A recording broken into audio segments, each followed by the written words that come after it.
Hello viewers, 4DIYers here with another video for everyone. In this particular video here, I'll be showing you how to replace the rear brakes, which includes the rotors and pads on a 3rd generation Dodge Ram. This is a 2006 4x4 model equipped with a 5.7 liter V8, so there may be some variations between the models. In order to produce this video, Bosch has been kind enough to provide me with the parts required for the replacement. To keep this video a bit shorter, the replacement procedure for the parking brake assembly will be saved for another video. First, start by elevating the rear of the truck and use jack stands as a safety. Crack the cap on the master cylinder loose to relieve any pressure when compressing the pistons in the calipers. Using large interlocking pliers, compress the piston in the caliper. Next, using a 10mm socket and a 3/8 drive ratchet, remove the 2 bolts holding on the caliper. If required, use a standard screwdriver to help pop off the caliper. The caliper on the driver's side clips in at the bottom, and it's opposite as compared to the passenger side. Next is removing the inner and outer brake pads. I did notice these were stuck in place, which can cause the brakes to drag. If you are keeping your rotors, don't hit the rotors with a hammer or pry against them. Mine are getting replaced, so I'm not too worried about that. Remove the anti-rattle clips and make note of their location. Using a 21mm and a Johnson bar may be required for added leverage. Remove the 2 bolts holding on the caliper carrier. Once loose, you can then finish up using a 1/2" drive ratchet. Then remove the carrier. You may be required to back off the parking brake in order to remove the rotor, and there is an access cover on the backing plate. If you find that your rotor is stuck on the hub, then hit with a hammer in between the lug studs. Anywhere outside of this area can risk damaging the rotor. The hub and backing plate was also cleaned up using a wire brush. Any debris was washed away using brake cleaner. As you can see, my parking brake shoes did fall apart. This was replaced and will be saved for another video in order to keep this video shorter. Here's a quick view of the adjustment for reference. Compare the old and new rotors to ensure they are the same.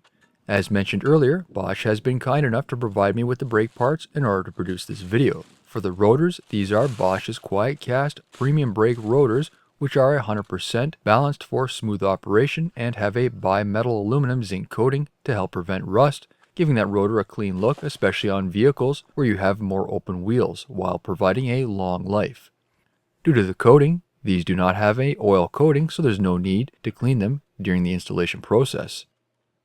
Install the rotor. A lug nut can be used to hold it into place for easier installation of the pads and caliper. You may be required to adjust the parking brake pads. There should be mild drag when turning the rotor. I'll cover that in the parking brake replacement video. Clean up the caliper carrier using a wire brush. Make sure those mounting points for the brake pads are clean. The pads must be able to move freely with no binding.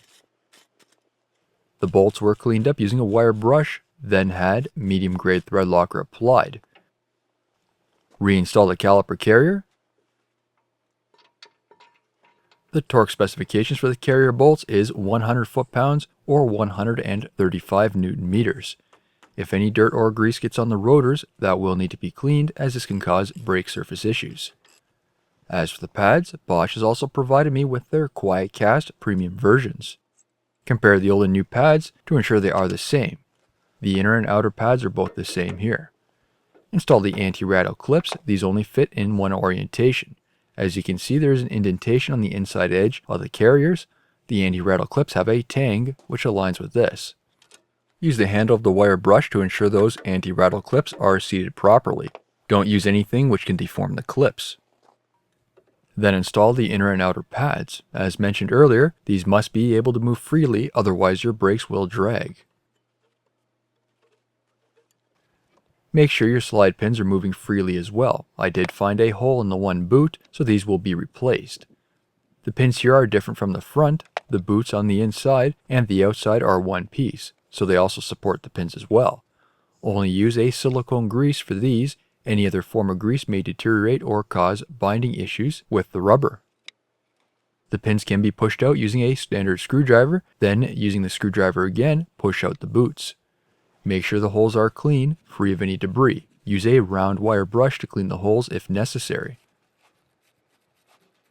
First, install the new boots.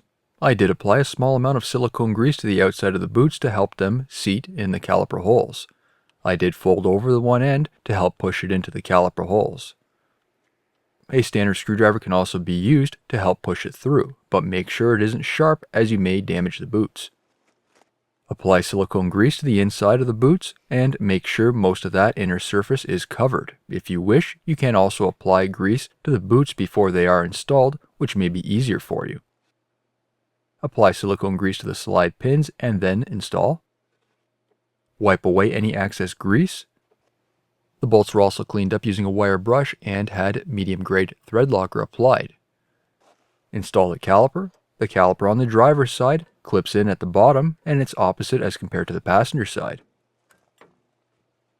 Tighten the caliper slide pin bolts.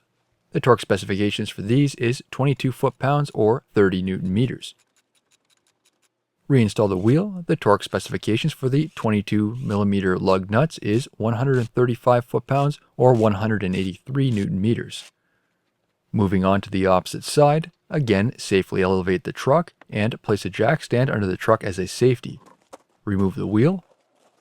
Compress the piston in the caliper using large interlocking pliers. Using a 10mm socket with a 3/8 drive ratchet, remove the 2 bolts on the slide pins. Then pull off the caliper. Hang up the caliper using a bungee cord. Don't hang it by the flex line as you can damage it. Remove the old pads. If you are having trouble removing the old pads, you can remove the carrier and then remove the pads after. Remove the anti-rattle clips using a standard screwdriver. Next is removing the 2 21mm bolts on the carrier. Then lift off the carrier. And finally remove the rotor. This rotor did have a factory retaining clip which needs to be removed, and you can use a pair of standard screwdrivers for this. I did back the adjuster off on this side and was still experiencing issues. With this side, the material on the shoes did fall off and ended up jamming up my rotor. I could only rotate the rotor a small amount. So in order to get that rotor off, I had to use a puller.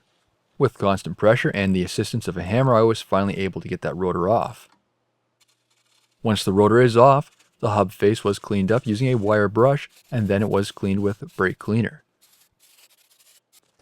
Install the new rotor. As mentioned earlier, you may be required to adjust the parking brakes. Clean up the carrier mounting bolts using a wire brush, then apply medium grade thread locker. Next is cleaning up the carrier with a wire brush. Make sure those pad mounting points are clean and allow the pads to move freely. Reinstall the caliper carrier. The torque specifications for the carrier bolts is 100 foot-pounds or 135 Newton meters. If any dirt or grease gets on the rotors, that'll need to be cleaned with brake cleaner. Install the anti-rattle clips onto the carrier. They only install in one position.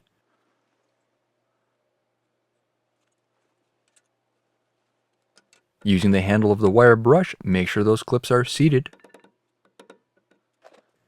Next is installing the inner and outer pads. They're both the same. Make sure they do move freely. Again, I did replace the boots. The pins can be pushed out using a standard screwdriver. Then push out the boots with the standard screwdriver again. Clean up the mounting holes with a wire brush to remove any corrosion. Install the new boots. Apply a rubber-safe silicone grease. Install the slide pins and make sure the boots are clipped into their depressed areas on the pins. Install the caliper. This time around it clips in on the top side. When pushing on the caliper, make sure the slide pins aren't interfering with the caliper carrier. The slide pin bolts were cleaned up using a wire brush, then had medium grade thread locker applied. Tighten the caliper slide pin bolts. The torque specifications for these bolts are 22 foot-pounds or 30 Newton meters. Reinstall the wheel. The torque specifications for the lug nuts is 135 foot-pounds or 183 Newton meters. Tighten the master cylinder reservoir cap. Pump the brakes to push the pistons back out, and you're officially done. New videos are released every week on my channel. Be sure to hit that thumbs up button, it's a huge help to me, and leave a comment below if you found this tutorial helpful. Don't forget to follow my social media pages such as Facebook, Instagram, and Twitter to keep up to date with my latest projects. And if you're not a subscriber, be sure to also hit that subscribe button. Thank you for watching.